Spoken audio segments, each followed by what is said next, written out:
మా wake up India .tv latest updates ముందుగా మీకు రావాలనుకుంటే సబ్స్క్రైబ్ చేసుకోండి. అలాగే పక్కనున్న బెల్ ఐకాన్ ను క్లిక్ చేస్తే ఆల్, పర్సనలైజ్డ్, నన్ అనే ఆప్షన్స్ వస్తాయి.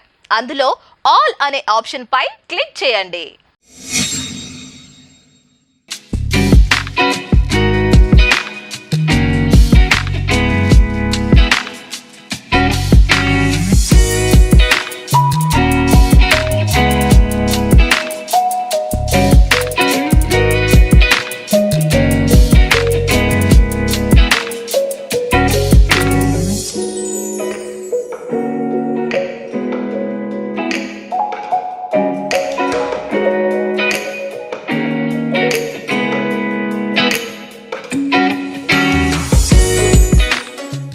Sir, it's been a great honor that we have you here, and we know that you've been relentlessly giving your views, giving an alternate narrative to what was otherwise thought to be a normal narrative in India, Yes. or even for that matter, even internationally. You've been a lone fighter for a long time, and to have you here for this program, it's an honor for us. Um, and to hear you, your views, which are really so wise and packed with so much of your experience. But then we would also want to know your views in Yes. terms of maybe about this program itself and about this whole subject of the myths of Aryan invasion. Yes. I know it's a long session that we had. Probably if you want to sum it up, which Right. we could kind of present it in a capsulated form. Right. Well, let's start with the title. To call the Aryan invasion a myth, that's not really how it came about. You see, the people who thought that the homeland was somewhere in the far eastern corner of Europe, they thought that simply that was correct. And later then administrators or Indian politicians also started seeing the political uses of this, and then it became abused. But originally it didn't come about as a myth. It has started serving as a myth here in India, just as it has served as a myth in the British Empire, in Nazi Germany, but that is long ago. Whereas in India, it is still very active. It still has the function of a political myth. But in a scholarly conference, personally, I wouldn't have used the word myth in the sense that there you prejudge the whole issue. You make too clear where you stand. And so some scholars, especially in the West, will not like that. Also, the word invasion, in fact, is something they object to nowadays. You see, it originally very much was described as an invasion by Mortimer Wheeler and others. Was very explicit, very colorful in their language also about this. Indra stands accused, for destroying the Harappan fortifications and so on. Nowadays, quite a few scholars say, well, no, you see, this military scenario is too one-sided, is too stereotypical. We have something more sophisticated. So they have the Aryans move into India under the radar, unseen, without leaving any archaeological trace. And so if it would have been in a military fashion, it would have left more archaeological traces. So that comes in handy for them. And so there they pretty violently now object to the term invasion. Nevertheless, I think that term is correct. As for the objections formulated here, I learned quite a bit. The genetic evidence, I've always said, is not so relevant to the ultimately linguistic question of what language came into India, how and why and when and if. But nevertheless, it is a migration that brought other languages You know, in those days, people didn't take some internet course to learn some distant language. So languages were physically brought, if they were brought. And so it is useful to look at the physical remains of migration.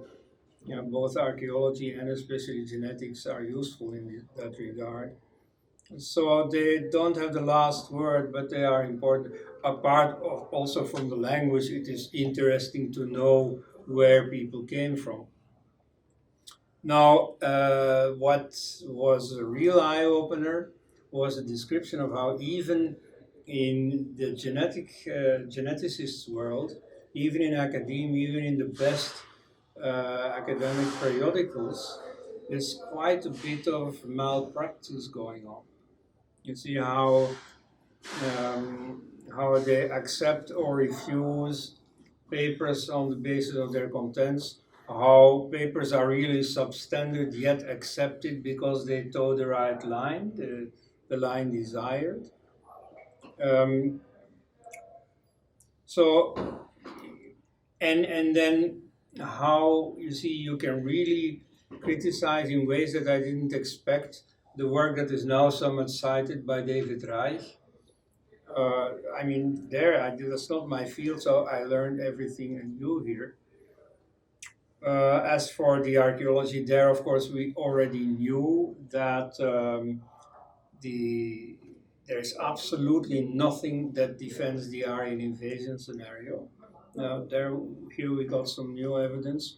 Again, academic malpractice surrounding the Kizadi excavations, and a lot of interference by interested parties like the missionaries. So yeah, the whole issue is not so innocent.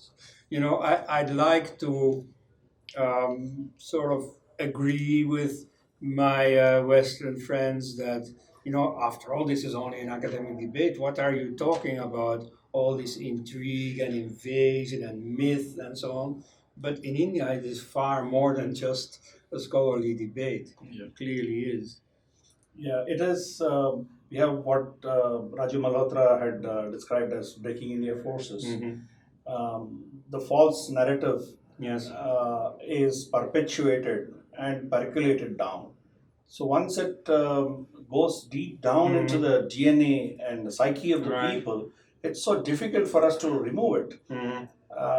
You know, while at least at the scholarly level, Yeah. serious scholarly level, unbiased scholarly level, they have a large degree of agreement in terms of the the whole narrative of Aryan invasion or even migration not being true.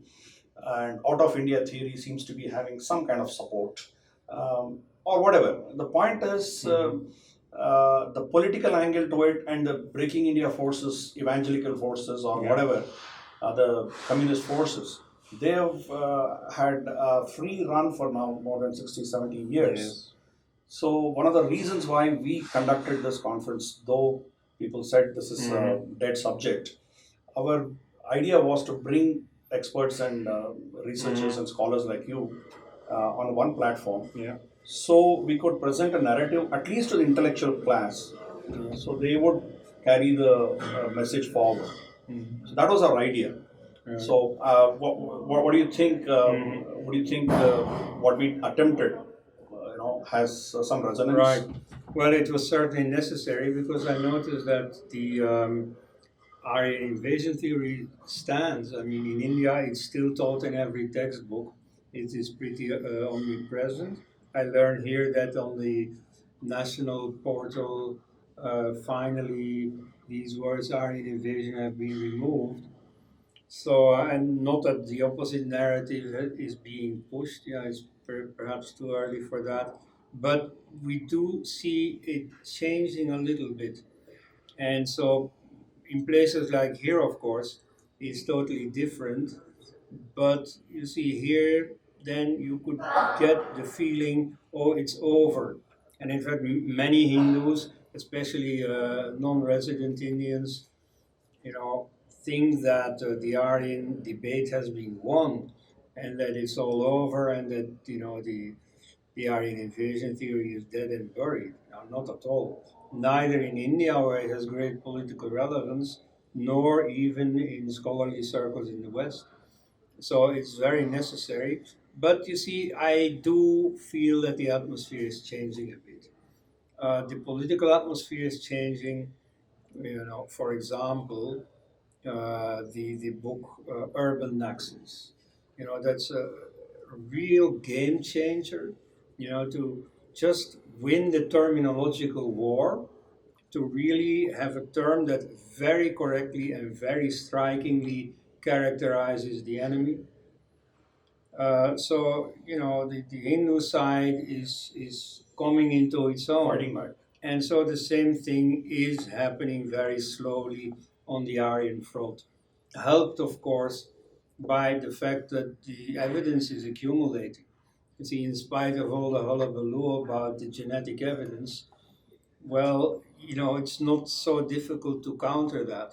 And read then especially Shrikant Alagiri's book against Tony Joseph. He wins hands down. If it was not for the media power, this sudden enthusiasm for the Aryan invasion theory would not be there. It's not because of content that it is there. Thank you, sir. Thank you so much My for pleasure. being with us. Thank you. మా wake up India .tv latest updates ముందుగా మీకు రావాలనుకుంటే subscribe చేసుకోండి. అలాగే పక్కనున్న bell ఐకాన్ను click చేస్తే all, personalised, నన్ అనే options వస్తాయి. అందులో ఆల్ అనే ఆప్షన్ పై క్లిక్ చేయండి.